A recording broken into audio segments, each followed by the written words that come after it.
Selamat siang Miss Mary, selamat siang teman-teman. Di sini kami dari kelompok 9 akan mempresentasikan tentang konflik politik. Kami yang beranggotakan pertama Cornelia Regita, NPM 2161 20130, kedua Aprilia Wulandari, NPM 2161 20147, dan yang ketiga Revika Ingrid Jonas, NPM 2161 20150. Di sini kami akan membahas tentang definisi konflik, bentuk dan penyebab konflik politik, resolusi konflik, dan pola penyelesaian konflik. Yang pertama, definisi konflik politik. Dalam ilmu-ilmu sosial dikenal dua perspektif atau pendekatan yang saling bertentangan untuk memandang masyarakat. Kedua perspektif tersebut adalah perspektif konflik, pendekatan struktur konflik, dan perspektif konsensus, pendekatan struktural fungsional. Terdapat dua asumsi mengenai pendekatan konflik, yakni yang pertama, masyarakat pada dasarnya tidak terlepas dari kekuatan-kekuatan dominan. Kekuatan dominan ini dapat berupa pemodal, orang yang memiliki kekuasaan di bidang ekonomi, atau negara penguasa. Yang kedua, masyarakat mencakup berbagai bagian yang memiliki kepentingan berbeda dan saling bertentangan. Selanjutnya, pendekatan fungsional berasumsi bahwa masyarakat mencakup bagian-bagian yang berbeda fungsi, tetapi saling berhubungan satu sama lain secara fungsional. Kritik perspektif konflik terhadap pandangan fungsionalis adalah bahwa nilai-nilai bersama yang diyakini telah terjadi kesepakatan antar masyarakat bukanlah suatu nilai yang diciptakan bersama, melainkan terlebih dahulu diciptakan oleh kekuatan yang dominan. Selanjutnya, dan Randolph Johnson 193 meringkas asumsi teori fungsionalis atau konsensus atau integritas yang bertentangan dengan teori konflik. Menurutnya, teori fungsional menyatakan bahwa pertama, setiap masyarakat merupakan suatu struktur elemen-elemen yang secara relatif mantap dan stabil. Yang kedua, setiap masyarakat merupakan suatu struktur elemen-elemen yang terintegritas dengan baik. Yang ketiga, setiap elemen adalah suatu masyarakat memiliki fungsi, yakni memberikan sumbangan pada bertahannya masyarakat itu sebagai sistem. Yang keempat, setiap struktur sosial yang berfungsi didasarkan pada suatu konsensus nilai di antara para anggotanya.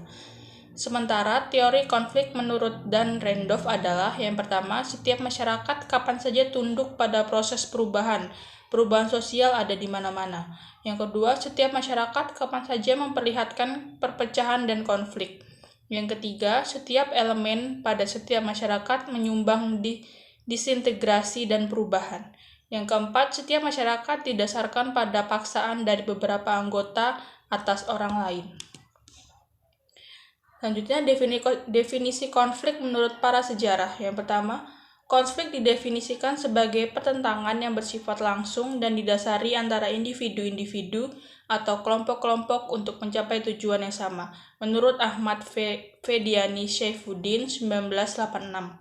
Yang kedua, konflik adalah suatu gejala yang wajar terjadi dalam setiap masyarakat yang selalu mengalami perubahan sosial dan kebudayaan. Menurut Lewis S. Cosen dalam Saifuddin 1986. Yang ketiga, konflik politik adalah percekcokan, pertentangan, perselisihan, dan ketegangan. Menurut Kamus Besar Bahasa Indonesia tahun 1995. Materi selanjutnya akan dijelaskan oleh Aprilia Wulandari. Baik, materi selanjutnya B. Bentuk dan penyebab konflik politik.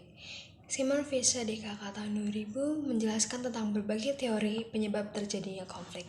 Yang pertama, teori hubungan masyarakat. Sasaran yang hendak dicapai dalam teori ini yang pertama, untuk meningkatkan komunikasi dan saling pengertian antar kelompok yang mengalami konflik. Yang kedua, untuk mengusahakan toleransi agar masyarakat bisa saling menerima keragaman yang ada di dalamnya. Teori yang kedua yaitu teori negosiasi prinsip.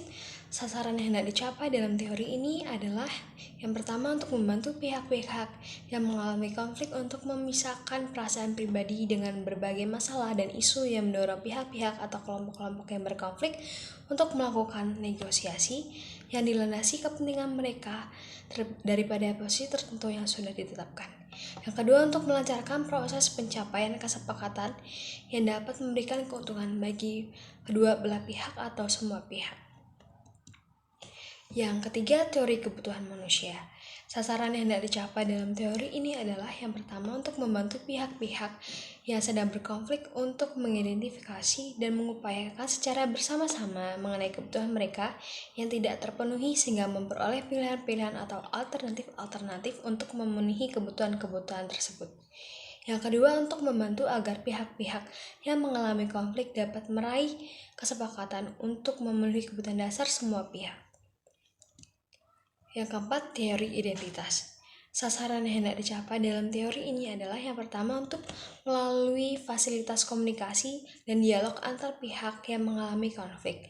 Mereka diharapkan dapat mengidentifikasi ancaman-ancaman dan ketakutan yang mereka rasakan masing-masing dan untuk membangun empati dan rekonsiliasi di antara mereka atau pihak-pihak yang berkonflik. Yang kedua, untuk meraih kesepakatan bersama yang mengakui kebutuhan identitas pokok semua pihak. Selanjutnya, yang kelima, teori kesalahpahaman antar budaya. Sasaran yang dicapai dalam teori ini adalah yang pertama untuk menambah pengetahuan bagi pihak-pihak yang mengalami konflik. Yang kedua, untuk mengurangi stereotip negatif yang mereka miliki tentang pihak atau kelompok lain. Yang ketiga, untuk meningkatkan keefektifan komunikasi antar budaya. Yang keenam, teori transformasi konflik. Sasaran yang hendak dicapai dalam teori ini yang pertama untuk mengubah beberapa struktur yang dapat menimbulkan terjadinya ketidaksetaraan, ketidakadilan, dan kesenjangan ekonomi. Yang kedua, untuk meningkatkan hubungan dan sikap jangka panjang di antara pihak atau antar kelompok yang mengalami konflik. Yang ketiga, untuk mengembangkan berbagai proses dan sistem untuk mempromosikan pemberdayaan, keadilan, perdamaian, rekonsiliasi, dan legitimasi atau pengakuan. Oke, materi selanjutnya yaitu resolusi konflik. John Davis, seorang ilmuwan University of Maryland Center of International Development and Conflict Management, membedakan 3 pendekatan dalam pengelolaan konflik. Yang pertama, pendekatan berdasarkan kekuasaan, power-based approach. Yang kedua, pendekatan berdasarkan hukum, right-based approach. Yang ketiga, pendekatan berdasarkan kepentingan, interest-based approach.